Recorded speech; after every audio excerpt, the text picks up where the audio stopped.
My name's Siddhartha, and I'm coordinating the Mooji TV team. So we're responsible for uploading the video content onto the web, managing the Mooji TV website, making changes to the website and how the content is available, this kind of thing.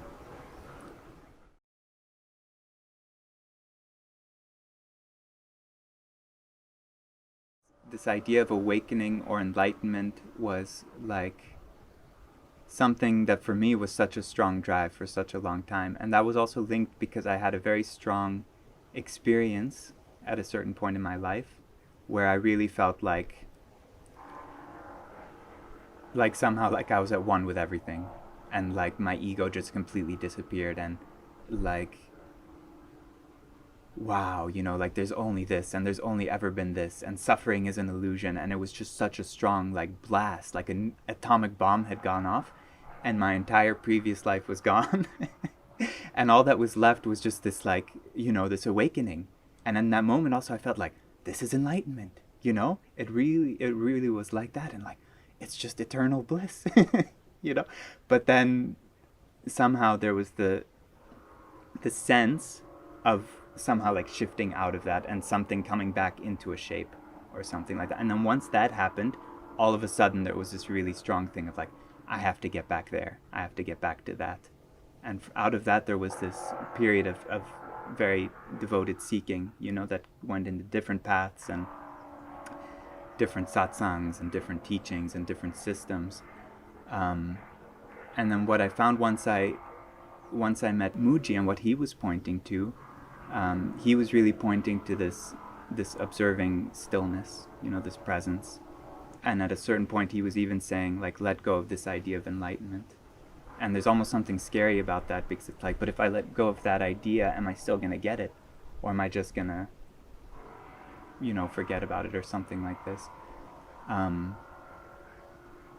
then what I found was actually that what these pointings were bringing me to was not this like, like this this crazy state that was gonna last forever, that was like, now I'm enlightened, but actually just this peace and this stillness that's always here, and it's like Mooji says sometimes, like it's an ending, but it's also a beginning, because something does end, some aspect of that seeking mind that was really driven to discover something just becomes quiet and becomes very much at home in the present moment, in this presence, Guruji sometimes calls it. But at the same time there's still this process of refining that happens, where like challenges come up and different, maybe some tendencies to take some shape, certain kinds of situations bring up like maybe some deeper, like what we call vasanas sometimes, like these mental tendencies towards maybe anger or shame or these kinds of different things that seem to pull you into identification. They still come up, but there's a sense that like they're coming up to be somehow let go of, and that by coming back to this stillness and to this presence, that all these things sort of find their right harmony. So then when I look at someone like Mooji, like Guruji, like somehow intuitively you sense that something has just become so still and so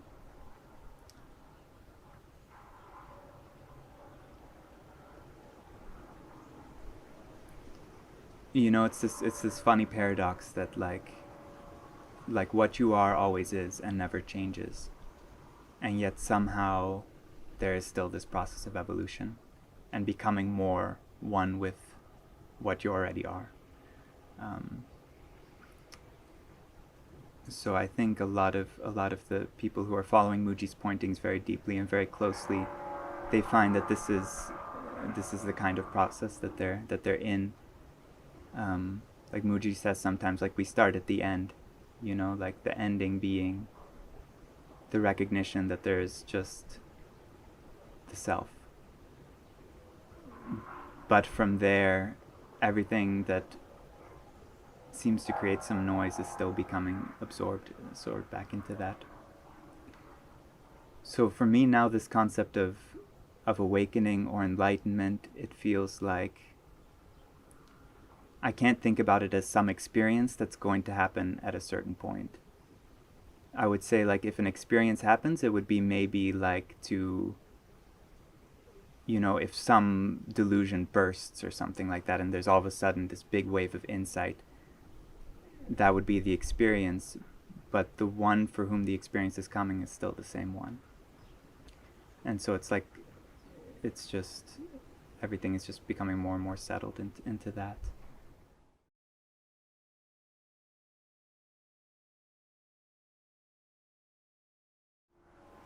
My main impression of coming here for the first time was just that I felt so at home.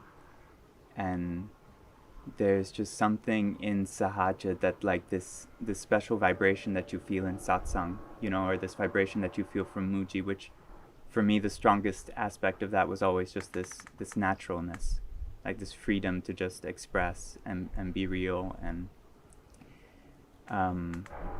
be yourself beyond the idea of what that is. To me, that is just completely the natural climate in Monte Sahaje, you know. And so coming here, I never really felt like, oh, you know, like it's a new community and it's going to take some time to get to know people here, and this, I never really had this kind of idea. I always just felt like, wow, I'm finally home, you know, finally with all these beautiful people that I don't need to prove myself. I don't need to be someone special. I can just be, and be in the best company. And so yeah. I feel like that's very much the heart of Sahaja for me.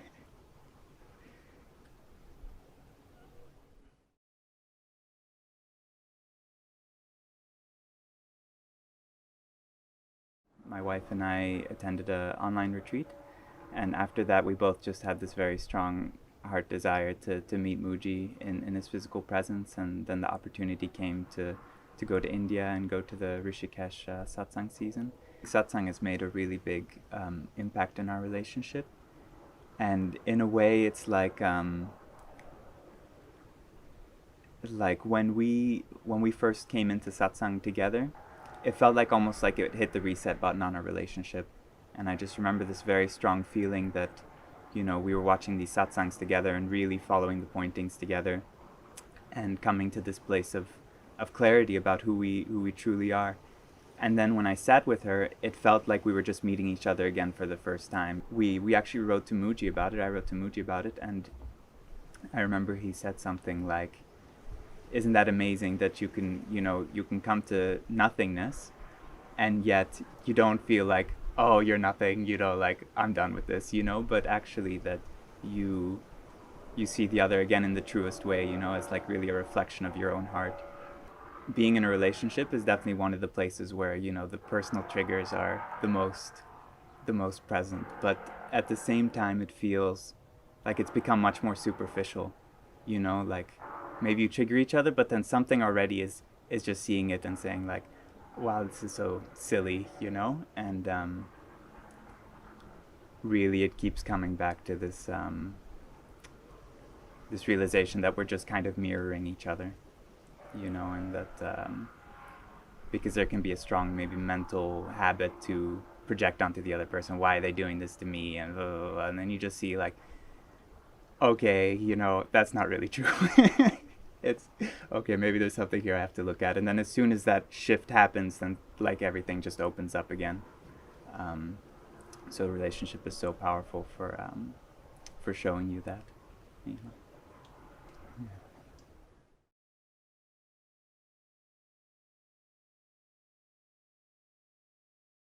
I think for me, when I first came into contact with Mooji's pointings, it was like I could sense that what he was saying was true and that it was really simple, but it was like I kept getting caught up in this like really strong mind energy of trying to figure it out.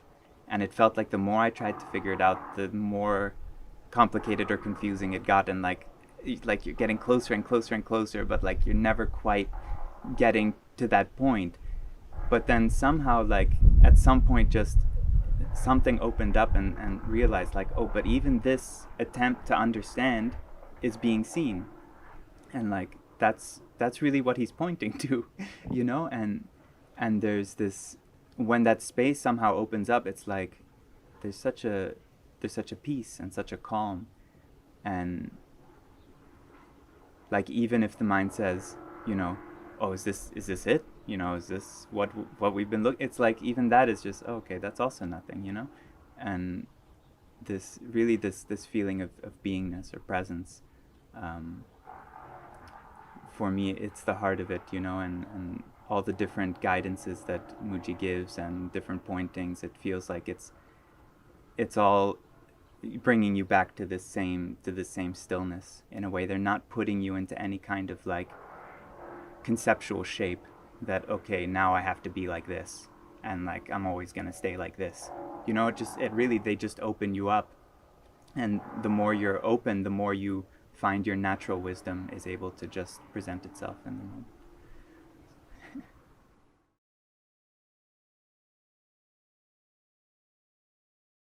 When I see how Mooji relates to people who are here, who are in Monte Sahaje, who are part of the Sangha, who are not part of the Sangha, who he was meeting, actually I feel like it's one of the most beautiful and